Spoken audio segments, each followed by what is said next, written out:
За ингээд та бүхэндээ зориулж хийдэг Wednesday coach маань одоо ингээд нэг талаараа ингээд жоохон жижигхэн студ ч юм уу танхим дотор энэ бичлэгээ ингээд хийж байгаа боловч нөгөө талаараа бид нар маш олоолаа үзэх боломжтой болж байгаа. Мэдээж хэдүүлээ corporate цугласан бол эсвэл концерт хоол цугласан бол 500 800 1000 цуглах боломжтой боловч яг үнэндээ интернетийн сурвалжтаар хэдүүлээ хэдэн мянгуулаа бас үзэх боломжтой. Нэг талаараа болж байгаа нь бас цар хүрээ маань бас өргөн болж байгаа гэсэн үг шүү дээ. Тэгэхээр хэдүүлээ тавтаа морил өнөөдрийнхээ хичээлийг эхлэе. За өнөөдөр манай студид бас манай Афак тимийн багш нар байгаа. За тийм учраас бүгдээрээ ерөнхийдөө багаараа ажиллаж байгаа гэдгийг та бүхэн бас та бүхэн мэдүүлэх таатай байна. За Дүлгөөн, Батчаргал, Хандаа багш байна. За мэдээж дэлгэцийн сан сууж байгаа та бүхэн одоо та бүхэнд бас өдрийн мэнд хүргье. За ингээд өнгөрсөн 7 хоногийн хичээл юу байсан бэлээ манайхаа? Өнгөрсөн 7 хоногийн сэдв юу байсан бэлээ? Өөрчлөлтийн талаар байсан тийм. Нэг талаараа өөрчлөлтийн одоо нөгөө хандлах сэдв чинь эдийн засгтай холбоотой байсан та нөгөө санаж байгаа үстэй тийм.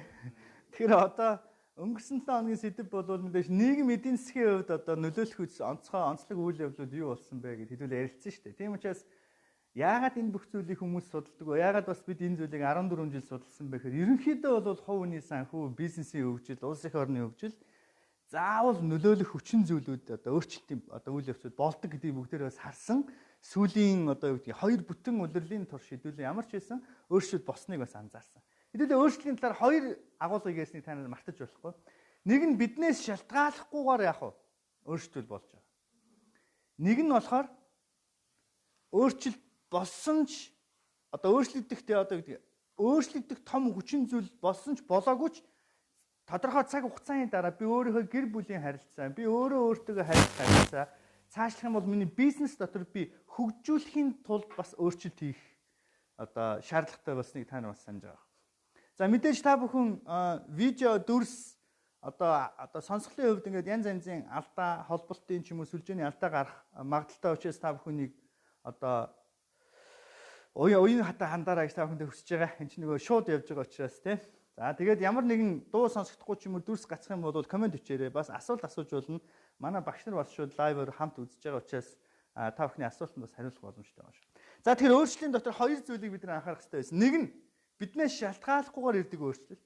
Хоёр нь хэрвээ өөрчлөгдөх зүйл одоо юу гэдгийг те хямрал болоогүй байсан ч гэсэн бид яг өөрийн нөхцөл байдлыг сайжруулахын тулд хэдүүлээ бас өөрчлөх хэрэгтэй гэдгийг бас ойлгосон. За энэ бол бидний өнгөрсөн 7 хоногийн сэдв. За энэ 7 хоногийн сэдвийг мэдээж та бүхэн өөртөө сонгосон. Энэ сэдв бол хувийн санхүүгийн одоо боловсролтой холбоотой энэ сэдв байсан. За шинэ сэдвүүрээ бүгд анхаарлаа хандуулъя. Мөнгө өрөх боловсрол. Тэ одоо бүгдээрээ бодоод үзье. Мөнгийг өрөхөд бас боловсрол хэрэгтэй юу те гэж бодогдсон. За яг хүмүүс ч одоо санхүү эдийн засгийн одоо тэ боловсрол эзэмшээл, нэгтлэн бодох одоо юу гэдгийг те нэгтлэн бодох бүртгэлийн одоо юу гэдгийг мэрэгжил эзэмшээл. Эн чинь бол юунд илүү одоо хамаатай боловсрол өгөхөр яаж одоо тэ эдийн засгийг зөв зохион байгуулж, зөв хуваарлж, яаж тэ тооцоолох уу, мөнгө одоо яаж бас нэг бизнесийн удирдлагын ангид орох юм бол яаж одоо амжилттай бизнес бүтээж болох уу гэдэг. Ер нь их их сургалт маань ингээ анзаарах юм бол мөнгө олох одоо чадвартай холбоотой байдаг шүү дээ. Харин өнөөдөр хэдүүлээ мөнгө өрөхөд бас боловсрол хэрэгтэй юу гэдэг энэ асуултаар өнөөдрийнхөө одоо сэдвийг эхэлж байна.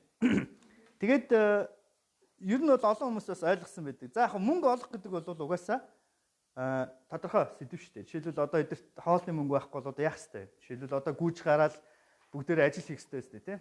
За хэрвээ урт хугацаанд харж чадахгүй хэдүүл ямар ч байсан гүйж гараад нэг хүний зарж марж байгаа юмд тусалдаг ч юм уу, бараа бүтээгдэхүүнийг хөргөж өгдөг ч юм уу, одоо юу гэдгийг те нүүлгдэг ч юм уу, айл нүүлгдэг ч юм уу, ямар ч байсан хэдүүлээ ингээд нэг 5 3 одоо төгрөг олж чадна. Энийг бол одоо хүн болгон хийж чадна. За дээрээс нь бид нар энэ одоо орлого олох чадвараа нэмэгдүүлэхийн тулд бид нар бас ямар арга хэмжээ авч явах вэ? Боловсролоо дээшлүүлж байгаа. За мэдээж биеийн хүчний ажил хийх юм бол бид нар тодорхой хэмжээний баялаг бүтээж болно. А дээрээс нь биеийн хүчин дээр нэмэгдээд мэдлэг боловсрол нэмэгдэх юм бол миний яах вэ? Ажлыг одоо үнэлэх үнэлэмж өсөж байгаа. Нэг өөрөлдөх юм бол боловсрол миний үн цэнийг нэмж байгаа. За ингээд боловсролтой болоод өндөр нарийн мэргэжилтэд болсны одоо ач тусны юу гэхээр миний цалин орлого нэмэгдэхэд одоо гол нөлөөлж байгаа хүчин зүйл. За ингээд цаашаа явах юм бол бүх нийгмийн нийтлэг сэтгэл зүйн хандлагыг харах юм бол ерөнхийдөө яаж сарынхаа ашиг орлогыг нэмэгдүүлэх вэ гэдэг тал дээрээс одоо мотивацаас болж өөрийгөө хөгжүүлж байгаа шүү дээ. Гэтэл энэний цаана нэг зүйлийг бид нар харж байгаа. Хүн хэр их олон тэр чинээгээрээ одоо зардлыг бүтээдэг гэдэг бүгдээр бас одоо нууц биш үнэн бас байгаа. Тэгэхээр одоо бүгдээр харъя. Миний сарын орлого нэмэгдэхээр юу нэмэгдэж байгаа вэ гэхээр за одоо орлого доктортой болсон юм чи яах хэрэгтэй вэ? Машина томруулъя. За одоо орлого нэмэгдсэн юм чи яах вэ? Зурагтаа томруулъя. За одоо орлого нэмэгдсэн юм чи яах вэ? Бүгдээр хаус барья. За одоо орлого нэмэгдсэн юм чи яах вэ? 2 өрөө бариа 4 өрөө болохыг гэж бодож байгаа. Гэвч одоо бүгдээр харъя. Орлого нэмэгдэнгүүт юу нэмэгдэж байгаа вэ? Зардал нэмэгдэж байгаа. Орлого нэмэгдэх нь зардлыг нэмэгдүүлдэг. За тэгвэл одоо харъя. Орлого олж сурах гэж би өөрийнхөө амьдралыг хичнээн он жилүүдийг зарцууллаа. Тэгээд хамаг цаг хугацаагаа зарцуул орлогоо нэмэгдүүлсэн чинь нэмэгдсэн орлого нь тэгээ таны энэ орлогыг олдог болж сурсан хугацаанаас хав илүү богинохон хугацаанд бидний 15-20 жилийн туршлагын маань 4-5 жилийн дотор яах вэ? Оронгоор нэргүүлж бараг биднийг тэ хамраараа одоо газар хатгаж унах хэмжээнд хүргэдэг нэг аюул бол юу байгаа вэ гэхээр буруу зарцуулалтаас болж шүү дээ. Тийм учраас одоо бүгдээрээ харъя. Буруу зарцуулалт гэдэг бол бас нэгэн боловсрал дутсныг бүгдээрээ ойлгох хэрэгтэй. Окей. Тийм учраас мөнгө олох чадвараас дутгааргүй нэг чухал чадвар бол мөнгийг зарцуулах одоо мэдлэг чадвар буюу боловсролын тоонд ирнэ гэсэн. Тийм учраас хэдүүлээ маш чухал сэдвийг хөндөж байгаа. Мэдээж яг Афа Академийн хувьд та бүхэн юунд манай санхүүгийн сургалтуудад бол оролцож ирсэн баг. Манай санхүүгийн сургалт бол сүүлийн одоо 6 жилийн турш тасралтгүй ингэж одоо бид нар хөгжүүлж байгаа юм маш сайн хичээл байгаа. Бид нар бас олон банкуудтайгаа хамтарч ажилласан, банкуудын холбоотой бид нар бас хамтарч ажиллаж исэн. Бидний бас нэг зорилго бол Монгол энэ цаг үед амьдарч байгаа Монгол иргэний мөнгөнд хандах хандлага нэг талаасаа академик боловсрол бас одоо дээшлэх ёстойгоос гадна хүн болгон санхүүч болохгүй шүү дээ. Гэхдээ хүн болгон өөрийнхөө мөнгийг зөв захин зарцуулах одоо шаардлагатайгаа учраас хувь хүний санхүүгийн боловсрол бол дээшлэх үнэнхүү одоо хэрэгцээтэй байгаа. Тийм учраас бид нар энэ төслөө хэрэгжүүлээ 6 жил болж байгаа. Мэдээж манай академийн үүсгэн байгуулж бол Аксел Фишер тэр хүний одоо анх өрсөн юм хичээл байгаа. Гагцгүй энэ хичээлийг боловсруулахад та бидний амьдралын одоо алдаа оноод энэ хичээлүүдийг маш гайхалтай болгож хөгжүүлсээр байгаа. Окей. За энэ хичээлийн нэрийг одоо энэ хичээлийн агуулгыг тайлбарлах нь бол би та нарт бас нэг зургаар бас илэрхийлэхийг хүссэн. Ер нь бол бид нар санхүүгийн хичээлийг ингэж нэрлсэн юм байна. Мөрөөдөлд хүргэх зам гэж нэрлсэн байна. За жишээлбэл миний мөрөөдөлд бидний хүсэж мөрөөдөж байгаа тэр хүсэл мөрөөдөлд маань хүргэж өгөхийн тулд нэг машин хэрэгтэй. Энэ машиныг хэдүүлээ миний санхүүгийн боловсрал гэж хүлээж авах хэрэгтэй. Энэ санхүүгийн боловсрал бол одоо нэг машинтай зүйрлэх юм бол энэ боловсрал дотор заавал олж мэдэж сурах ёстой 4 чухал агуулга байна. 4 чухал агуулга байна. За манай студид нөгөө зураг авч байгаа учраас би бас энэ дундуураас зураг мөрөг авахулаад байгаа шүү. Амар мэрэгчлээ. Окей. Яагаад тэгэхээр ингэсэн байхгүй. Ингээд нөгөө зураг аваараа гэж тэгдэгтэй арга хэмжээнд дэр ингээд зураг авахаар миний зураг ерөөс олигтой зураг гардаггүй дандаа. Тэгээ сүүлдээ ингээд нэг ойлгож явах. За жоохон гацалт мацалттай тий. Жоохон явж ирсэн үү? Ингэж юм ээ. За энэ бол нэргээ байсан шүү. За тэгэхээр юу гэсэн үг гэхээр энэ санхүү толботой энэ 4 чухал мэдлэгийг эсвэл 4 чухал мессежийг эсвэл 4 чухал дадлыг өөртөө суулгахгүй бол хичнээн гоё машин байлаа гэд 4 дугуй байхгүй бол зорилготой хүрч чадахгүйтэй адилхан бид нар зүгээр л нэг сайхан гүйцэв, зүгээр л нэг сайхан хүсэл мөрөөдөлтэй, зүгээр л нэг сайхан зүйлийг хүсдэг гэвч яг үүндээ урагшилтгүй ийм нөхцөл байдалд орох магадлалтай. Тийм учраас хэдүүл энэ машинд одоо яах ёстой гэхээр 4 дугуй хийх ёстой. Окей. За тэгэхээр эхний дугуй. Эхлээд бүгдээрээ машинаа одоо тий бүрэн болгохын тулд нэг одоо чухал зүйлийг заавал олж мэдэх ёстой. Энэ бол төлөвлөлттэй холбоотой. Тэгэхээр ямар нэгэн зүйл байгаа бол энэ төлөвлөгөөтэйг нийлжиж хэмжих боломжтой, тооцох, цаг хугацаанд хөрвүүлжиж энэ зүйлийг хяналтандаа оруулдаг. Жишээлбэл мөрөөдөл гэдэг бол ерөнхий нэр боловч мөрөөдөл төрхийн тулд заавал төлөвлөгөө хэрэгтэй. Яг үүнтэй адилхан. Бас нэг юм үг үү. Хэдэн төгрөгтэй болвол та яг санхүү эрхлэлд хүрчлээ гэж өөрийгөө үзэх вэ? Одоо жишээлбэл тий. Таны сарын орлого хэд болвол одоо яг окей. Та нар юу гэж бодож байна те? Манай лайваар үзэж байгаа хүмүүс ч гэсэн бас комент өчж болно шүү. Асуулт асууж болно, санал хэлж болно. Хэдүүлээ лайваар явж байгаа даваа тал. Тэгэхээр хардаа орлого зарлагын төлөвлөлт гэдэг зүйлийг заавал нэг удаа бүгдээрээ ингэж сонсч үзэх хэрэгтэй. Тэгээ энэ нэгдүгээр дугуй. Тийм ээ төлөвлөлт. За энэ дотор хоёр зүйл байгаа та нар мартаж болохгүй. Орлого олохын тулд бас төлөвлөгөө хэрэгтэй. Зардлаа одоо хэмжихийн тулд бас төлөвлөгөө хэрэгтэй. Тийм учраас төлөвлөлт. Хүмүүс ингэж хэлдэг. Хязгааргүй их мөнгөтэй бол би одоо санхүү гэрчлэлд хүрчлээ гэж тодорхойлно. Эсвэл юмны үнийг харахгүйгээр худалдаж авахыг бол санхүү гэрчлэлөө гэж хэлнэ. Эсвэл хүссэн үедээ хүссэн юм ямар ч цаатгүйгээр худалдаж авахыг санхүү гэрчлэлөө гэж хэлнэ. Гэх мэтлэн маш олон тодорхойлолтууд байдаг боловч үндэ энэ маш ерөнхий Энэ бол яг үнэндээ бол яг зөв тодорхойлт мөн үү гэсэн би бас эргэлзээтэй. Тийм учраас өнөөдөр хэдүүлээ төлөвлөгөөний тухай ярих хэрэгтэй. Нэг өөр юм бол санхүүгийн эрхчлөөнд хүрнэ гэдэг чинь ямар нэгэн хүрж болдог зүйлийн тухай ярих хэрэгтэй болж байгаа үстэй. Тийм учраас төлөвлөгөө заавал орж ийн. Төлөвлөлт гэдэг дотор тоонууд байгаа. Би ер нь тоон дургүй юм л дээ. Ер нь бол. За яг тоонд хэдхэн тоон дуртай? Төрсөн өдөр, шинэ жил. Иймэрхүү тоонууд бол дуртай. Гэхдээ мөнгө тоолох, тооцох, хэмжих иймэрхүү тоонд юм жоохон дургүй байсан. Гэвч сүүлийн үед дуртай болж байгаа. Яа тэгэхээр амжилтанд хүрнэ гэдэг бол тодорхой зорилго тавиад түндэ хүрэх тухай гэж. Зорилго алсын хоёрын ялгаа нь юу вэ гэхээр зорилго нь хэмжигдэх боломжтой л байна. Тийм учраас төлөвлөгөө заавал бол. За нэгдүгээр дугуй төлөвлөлт. Хоёрдугаар дугуй хэмнэлт. За энэ бол хүмүүсийн хамгийн дургүй хэсэг. Гэхдээ өнөөдөр хэдүүлээ хоёрдугаар сэдвүүрээ орохгүй шүү дээ. Би танад ерөнхий дөрвөн дугуйг яриадах юм. Гэхдээ хэдүүлээ дөрвөн дугуй байгааг мартаж болохгүй. Хэмнэлт. За үнэндээ ийм агуулгатай хамгийн их зөрчилдөг зүйл бол орлого олох, хэмнэх хоёр зүйл хоорондоо үргэлж дандаа харьцуулагддаг. Гэхдээ яг үнэндээ орлого олох чадвараа дээшлүүлэх нь маш чухал гэвч яг үнэндээ хэлээ. Савныхаа цоорхойг бүглэхгүйгээр хичнээн олон жил хөдөлмөрлөөд хувийн луугаа цутгаал байдаг. Хувийн цоорхой авах юм бол өнөөдрийг хүртэл одоо нэг ийм мэдрэмж танаас байдаг үстэй. Ажиллаа лээ. Өглөөнөөс орой болтлоо ажиллаа лээ. Салж унтлаа ажиллаа лээ. Мөнгө олоо лээ. Нөгөө мөнгө хаашаа явж байгааг мэддэхгүй. Яг ингээл нэг элс рүү ус асаж байгаа юм шиг. Тийм учраас бидний хүчийг хэмнэхийн тулд он жилүүдийг үр дүнтэй болгохын тулд цагийн үр дүнд дэвшүүлэхэд хэдүүлээ заавал хэмнэж сурах хэрэгтэй байдаг. Гуравдугаарт биелээ орлого нэмэгдүүлэхэд бас нэг тусгай одоо нууц гэж байна, орлого нэмэгдүүлэх мэдлэг гэж байна, орлого нэмэгдүүлэхийн тулд заавал судлах хэрэгтэй агуулга гэж байна. Орлого нэмэгдүүлэхийн тулд өөрийгөө хөгжүүлэх хэрэгтэй зүйлүүд гэж байдаг. Тийм учраас 3 дугаар дугаар орлого нэмэгдүүлэх, 4 дугаар дугаар бол хөрөнгө оруулах. Хөрөнгө оруулалт бол өнөөдрийн сэдвтэй бас холбоотой. Яагаад тэгэхээр хөрөнгө гэдэг бол юм олох тухай биш. Хөрөнгө гэдэг нь бас гаргах тухай одоо. Одоо хөрөнгө оруулнаа гэдэг чинь бас нэг гаргах тухай яриад байгаа. Тийм учраас өнөөдрийн сэдвтэй бас 4 дугаар дугаар холбоотой байж болно. Гэтэ ерөнхийд нь өнөөдрийн сэдв аль хэсэгт багтуу гэхээр эхний дугуйтай багт. Нэг өөр юм бол үрэх урлаг дотор бид нар энэ зардлын талаар бас жоохон ярихгүй болохгүй. Окей. Тэгэхээр хөрөнгө оруулалт, зардал хоёр чи хоорондоо жоохон төстэй тал байгаа. Тэр талын өнөөдөр бүгд яриа. За, нэгдүгээр дугуй.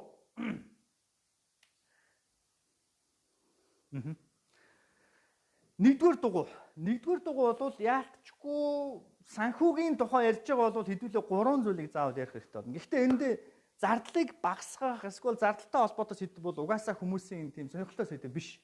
Жишээлбэл одоо ерөнхийдөө бол хүмүүс бол яаж мөнгө их олох вэ гэж бодож байна. Яаж юм өсгөх вэ гэж бодож байна. Гэтэл өнөөдөр хэдүүлээ зардлын тухай ярих юм бол жоохон сонирхолтой байж магадгүй. Гэвч яг үнэндээ энэ 3 чухал одоо математикийн 3 одоо юу гэдгийг хэлдэг те хасах, нэмэх, үржих гэдэг 3 тэмдгийн талаар ерөөхдөө яриа. Хасах үргэлж нэгдүгээрт яригдана. Яагаад гэвэл би түрүү ярьсан савныхаа цоохойг бүглэх ёстой. Нэг өөр их юм бол миний хяналтгүйгээр надаас зарцуу гарч байгаа тэр мөнгийг би урсгалыг би олж мэдэх ёстой. Хоёрдугаарт яах ёстой вэ? Хэдүүлээ орлого нэмэгдүүлэх ёстой. Тийм биз? Гуравдугаарт юу явах ёстой юм? Миний анзаарж байгаа ер нь нийтлэг дундаж бүлгийн хүмүүсийн хамгийн сайн хийж чаддаг хоёр зүйл бол энэ хоёр л байдаг. Энэ хоёр тэмдгийг бол бид нар их нь хэрэглэдэг. Нэг нь дандаа хасахтай. Хасахтай. Яагаад хасахаас гарахгүй гэхээр зээлтэй гэсэн үг. Тэ? Зээл аваад чинь тэгэл хасах авах та. Тэгэл яг та сүүлдээ бүр цайраа за яг одоо тэгэл зээл. Зээлээс зээл. Энэ одоо хизээш дуусах зээл юм бүү мө. Тийм учраас үргэлжил хасахтай. Нэг хэсэг бүлэг хүмүүс нь дандаа хасахтай амьдарч байгаа. Хараа. Орлого нь зардлаасаа бага, зардал нь орлогоосоо өндөр. Энд чи юу гэсэн үг хасах гэсэн үг шүү дээ. Тэгээ энийг яаж болгоод байгаа ингээд хахаа тэн дотор нэг нууц байх шиг байна. Орлого нь бага, зардал нь өндөр. Энийг яаж зохицуулж амьдраад байгаа юм? Та нар нууцаас хэлээч. Нэг зохицуулнаа гэдэг нэг өөд байгаа тий. Зохицуулаад байгаа. Энэ зохицуулах гэдэг чинь жоох аюултай. Яг гинтийн одоо хүнд нөхцөл байдал ирэх зохицуулах чадвар бол маш сайн. Жишээлбэл манай Акслах бол монгол хүмүүсийн зохицуулалтын хандлагыг бол их өгүүлж байгаа гэж хэлсэн. Тийм учраас ер нь бол Германд бол зохицуулна гэсэн ойлголт байхгүй. Төлөвлөсөн хугацаанд эхлүүлэхгүй л бол эхлэхгүй гэсэн үг тийм. Төлөвлөгөөний доторх бэлтгэл ажил яваагүй бол эхлэхгүй. Манайхан бол яах вэ? Батчаа зохицуулаараа, хандаа зохицуулаараа, төлгөө яаж хийж яагаад ойрын хугацаанд газ зохицуулаараа гэж тэгэл дуусаа. Энэ дотор л гол хүчин нууцна байгаа шиг байна. Тэ. За тийм учраас зарим хүмүүс хасахтай дотор амьдардаг, зарим хүмүүс нь арай дээр амьдралтай. Тэр нь яадаг вэхээр ямар ч байсан нэмэхтэй. Юу гэсэн үг вэхээр хоёр идэхгүй хоосоо онохгүй гэсэн үг шүү дээ, тэ. Өр байхгүй, хөрөнгө байхгүй гэхдээ яах вэ? Олоод, идэл. Тэгэхээр энэ бол дийлэнхийг харах юм бол энэ хоёр дээр яагаад 3 дугаар түвшин рүү орж чадахгүй гэвэл өнөөдрийн хичээлийн гол сэдв.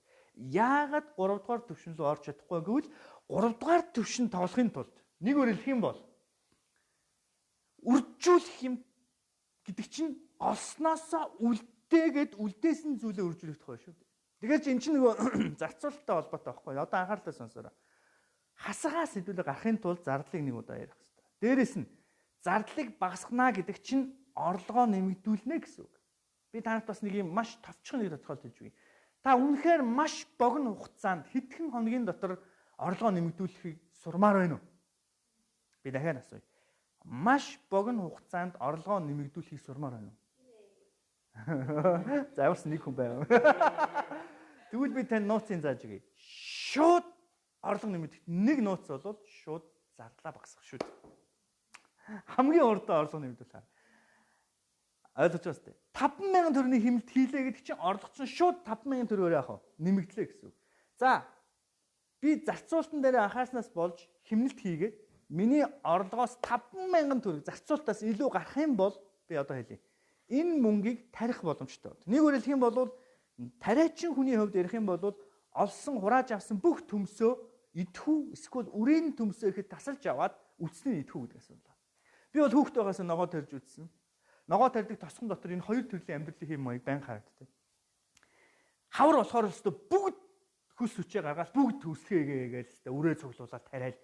Ийм айлууд хамаагүй яг адилхан газартаа яг адилхан хийх ёстой. Юм бүгд адилхан. Үрслэгээ хийх нь адилхан, ногоо үрэлдэх нь адилхан, тарих нь адилхан, урслах нь адилхан, арчлах нь адилхан, газрын хэмжээ нь адилхан, хөдөлмөрлөх хэв маяг нь адилхан, ажиллах ёстой зарчмууд нь адилхан, бүгд адилхан хөдөлмөрлөн.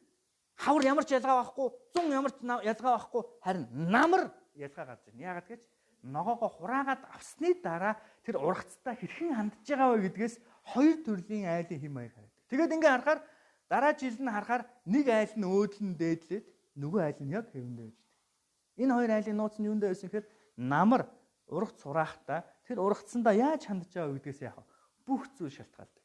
Энэ нь юу гэсэн үг гэхээр мөнгө олохоосоо илүүтэйгээр одоо нэмэх нь мөнгөнд хандж байгаа хандлага буюу зарцуулалтандаа яаж хандж байгаа гэдгээс болоод нэг айл нь өмнөхөөсөө ш доор байдалд ордог. Яагаад гэж вэ? Яагаад гэвэл тэд нар үрийн төмсөд тасалж авдаггүй. Яагаад гэвэл тэд нар үржүүлэх буюу үржүүлнэ гэдэг чинь үр шүү дээ. Үр нэг төмс 10 төмс болох ёстой. Окей? Гэхдээ 10 төмстэй болохын тулд нэг төмс хадгалах ёстой үстэй. Тэгэхээр энэ хадгалж чаддаггүй.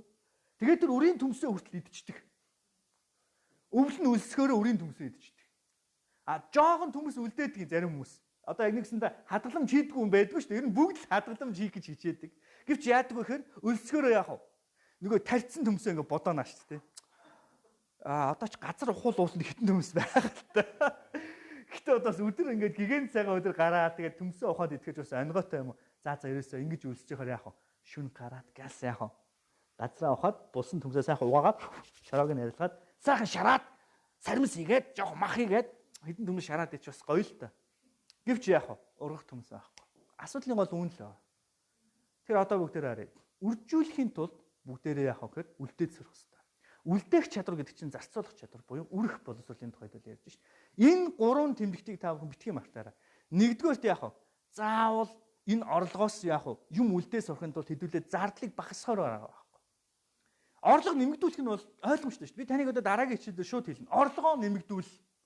Нэг ажил хангалтгүй. Одоо бид нар хийх юмгуудаа энэ зогсчих гэж бодож байна. Үгүй шүү дээ. Надад 6 хүүхэд байна.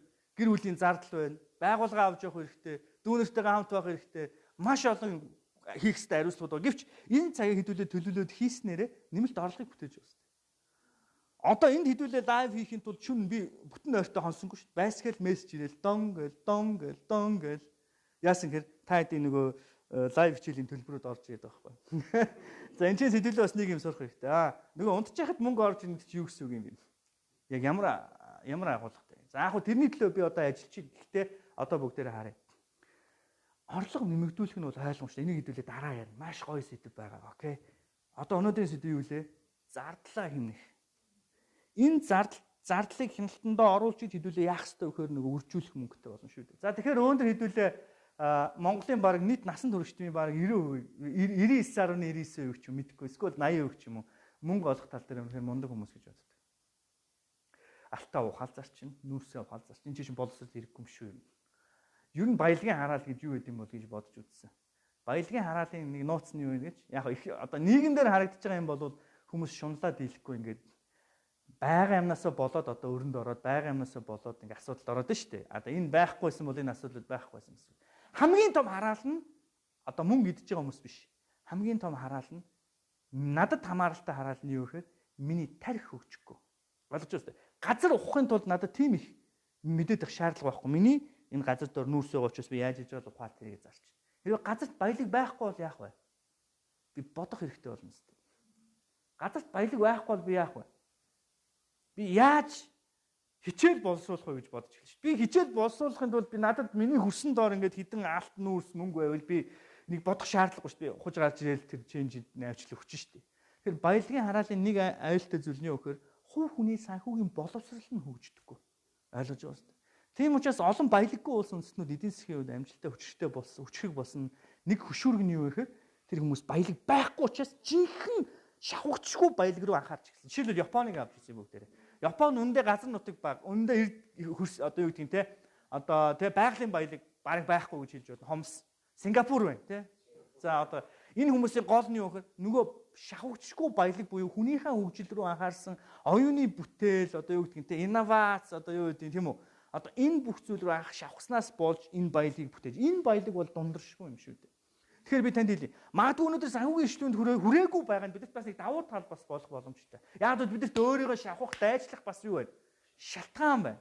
Нэг талаараа өнөөдөр тогтвортой орлоготой болцсон, хангалттай орлоготой болсон хүмүүс энийг үзэж байгаа. Тэгвэл энэ хүмүүст би нэг юм хэлье. Мөнгө олно гэдэг чинь кайф байхгүй юу? Мөнгө олно гэдэг чинь бас ганцхан одоо юу гэдэг нь хотоодоо дүүрхэн төлөө биш. Одоо жишээлбэл би энэ бичлэгийг хийхдээ юу гэж бодож ин гэж энэ бичлэгийг хийгээд яг үүндээ хэдэн хүн худалдаж авах надад чухал биш гэж би бодлоо хэлэхгүй. Мэдээж орлого олчих сайн. А гэхдээ энээс илүү чухал үнцэнтэй зүйл нь юу гэхээр би таны амьдралд хөрөнгө оруулж байгаа хэрэгтэй. Харж гинү. Мөнгө бүтээн гэдэг чинь нэг юм кайф байх хэрэгтэй. Энэ кайфыг одоо би хэлье.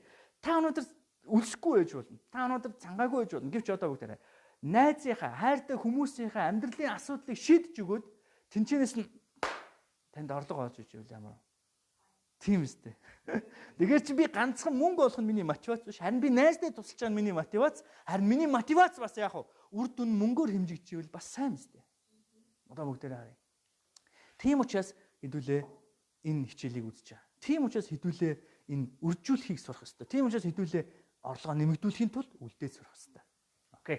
За энэ гурван тэмдгийн талаар ярих юм бол бүтэн өдөржингөөч ярьж болно. Яг тэр том шийдэл байна. Гэхдээ өнөөдөр бидний хичээлийн дотор байдаг энэ зардал буюу одоо энэ зарцуулалттай холбоотой чухал мессежүүдийг өнөөдөр би танд өгөх гэж байна. Дараа нь хэдүүлээ энийг ингээ би ингэж бодсон.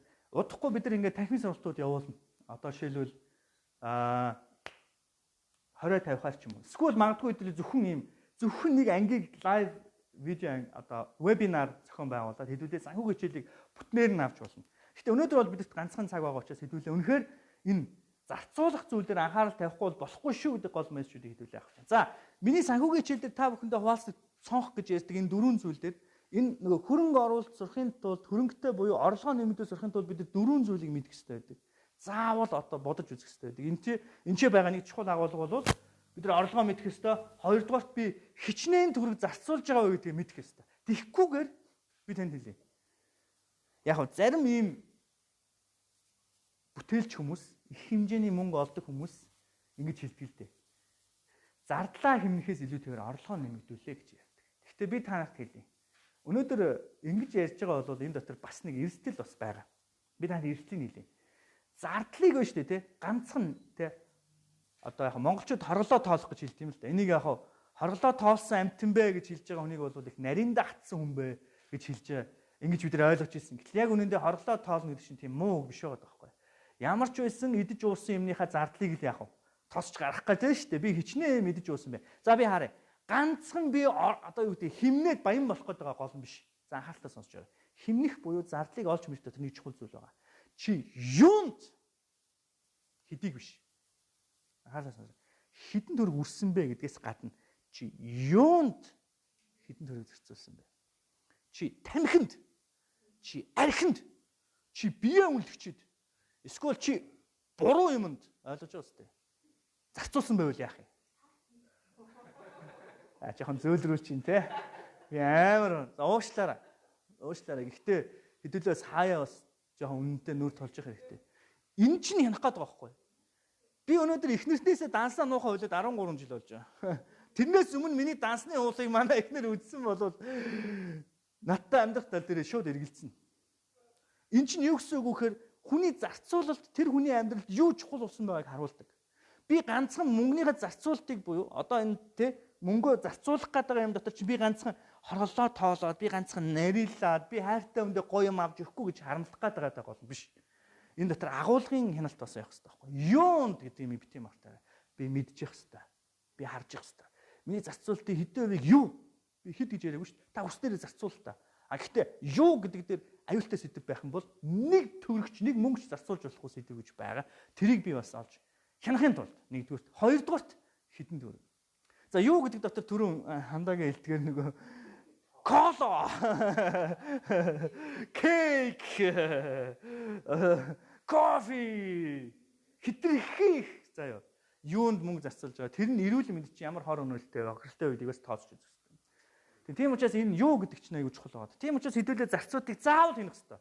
За урилгын хүмүүс хөрөнгө оруулах сэтгэлгээтэй, эрсдэл их тийм одоо юу гэдгийг онцлогтой, юмыг юм өөдрөгээр хардаг хүмүүс одоо энэ хичээлийг үзэж байгаа бол би танад хэлье. Маяглаад байгаарай.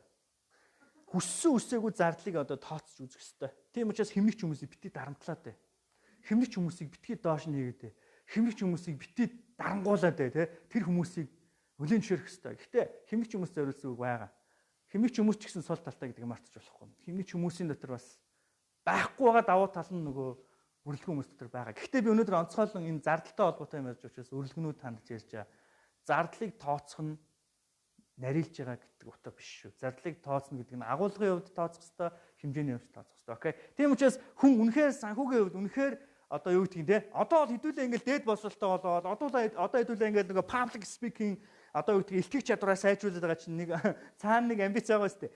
Би олон хүн одоо дагагч нартай болж тийм үстэй. Би олон нөлөөтэй, би номоо олноор борлуулна гэж бодож байгаас гадна олж байгаа мөнгөн дотор чинь вирус байсаар байх юм бол эцэж хөрөнгө оруулж болохгүй.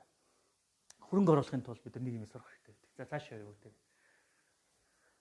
За үр зээлтэй холбоотой бол би тусдаа хичээл байгаа. Тэгэхээр энийг хэдүүлээ өнөөдөр гүнзгий ярихгүй. Гэхдээ би танд хэлье. Зээлтэй болгоомжтой харилцаа.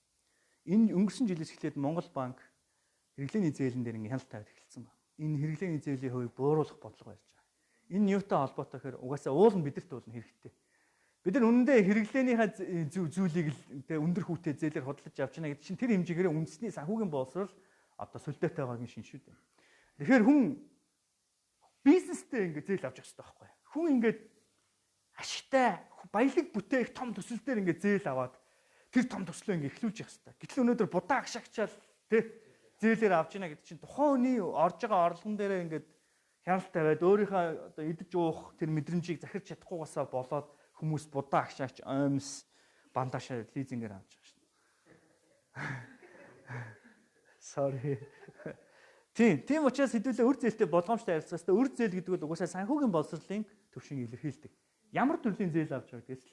Тийм учраас хэдүүлээ одоо 20 оноос 22 оны хооронд юу одоо анхаарах хэрэгтэй вэ? Санхүүгийн боловсролоо хөрөнгө оруулах хичээл гэж ойлгох хэрэгтэй. Онцгойлон эдийн засгийн мэдлэг рүү хөрөнгө оруулах хичээл гэж ойлгох хэрэгтэй. Окей. За өнөөдрийн миний ярих та бүхэндээ холбоотой сэдв болвол орлого нэмэгдүүлэхээс гадна орлогоосоо мөнгө үлдээж чадах чадрын тухай ярьж байгаа. Хэрвээ хүн зарцуулалтаа хийн чадахгүй бол мөнгө үлдээж чадахгүй. Яагаад гэж? Яа тэгвэл мөнгө олох үед хүнийг маш хүчтэй мэдрэмж төрдөг. Тэр гоё юмнуудыг авч хэрэглэх энэ мэдрэмж бол маш хүчтэй мэдрэмж. Тэгээ энэ мэдрэмжийг захирч чаддаг хүмүүсийг одоо ерөнхийдөө байглаасаа энэ мэдрэмжийг захирч чаддаг хүмүүс нь ерөнхийдөө хэмнэгч хүмүүс. Гэхдээ ганцхан хэмнэгч хүмүүс мундаг гэж би хэлэхгүй. Хэмнэгч хүнд бол угаасаа суур сэтгэл хөдлөлөө дарах чадвар нь байж суудсан байдаг. Гэтэ энэ хитрхээр ад жаргалаасаа хэмнээд эхэлдэг. Сул тал нь тэр байна. Гэтэл хүний амьдрал чинь нөгөө жаргал зовлон гэдэг шиг бас яах вэ? Олно, хэрэглэнэ, хадгална. Бүгд л байх хэвээр. Аль нэг нь туйлын зүгээрээ л буруулчих. Жишээлбэл үрх зүв. Гэхдээ одоо би чинь хоолоо авч байгаа чинь нэг талаар үржил байгаа юм шүү дээ, тийм үстэй.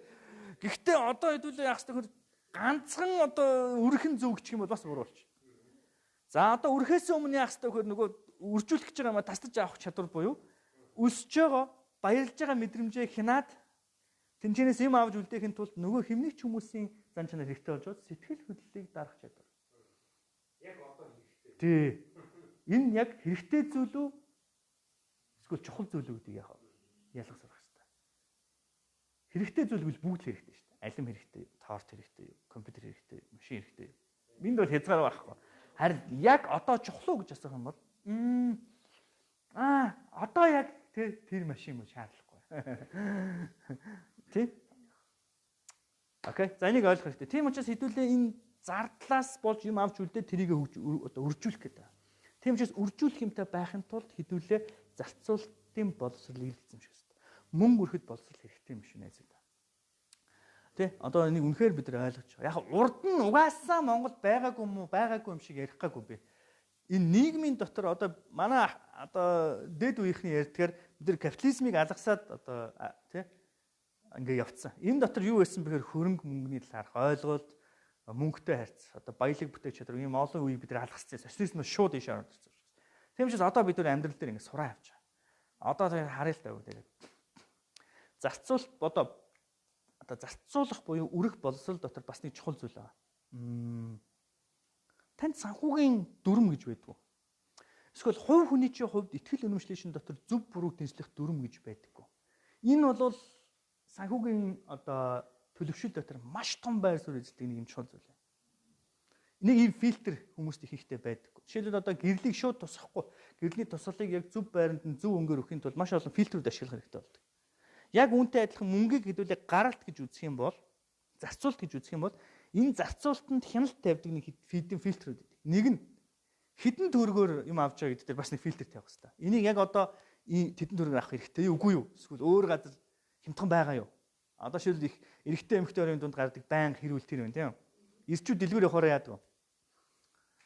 Зүгээр л авах хэрэгтэй юмнуудаа л авна гэж боддог. Гэтэл заримдаа эмэгтэй хүмүүс болохоор тэр л ангуунаас авахгүй, тэр л ангуунаас авна.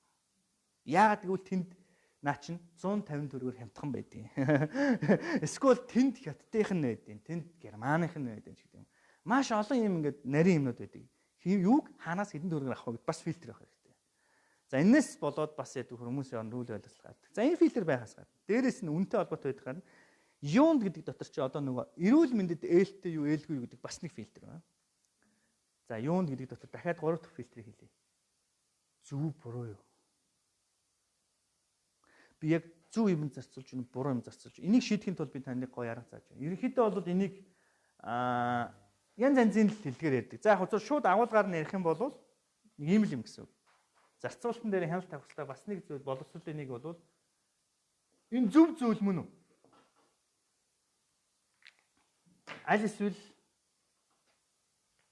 бач юу вэ? Улаан маркер байна асуух. Эсвэл буруу юу?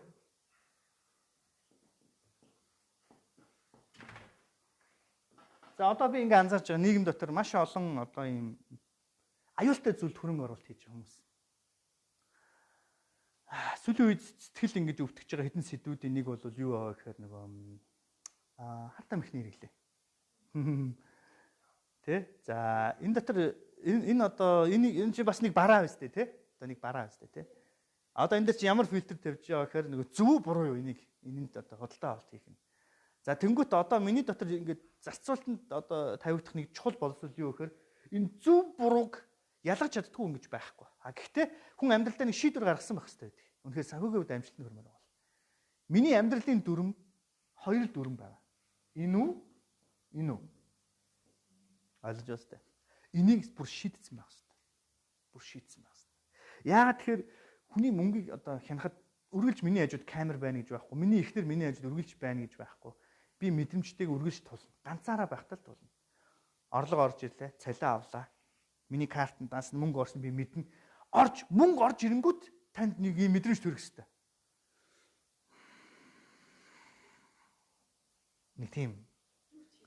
Нэг тийм гоё мэдрэмж. Одоо жишээлбэл ингээл шууд бодогдсон. За уцаас ялах уу? Яа тэгэл мөнгө ороод ирсэн шүү дээ. Одоо надад хангалттай мөнгө байна. Юу яах вэ? Ядаж нэг өөрийгөө нэг яач юм ш. Нэг гоё тий. За одоо анхаарлаа хандуул. Яг энэ мэдрэмж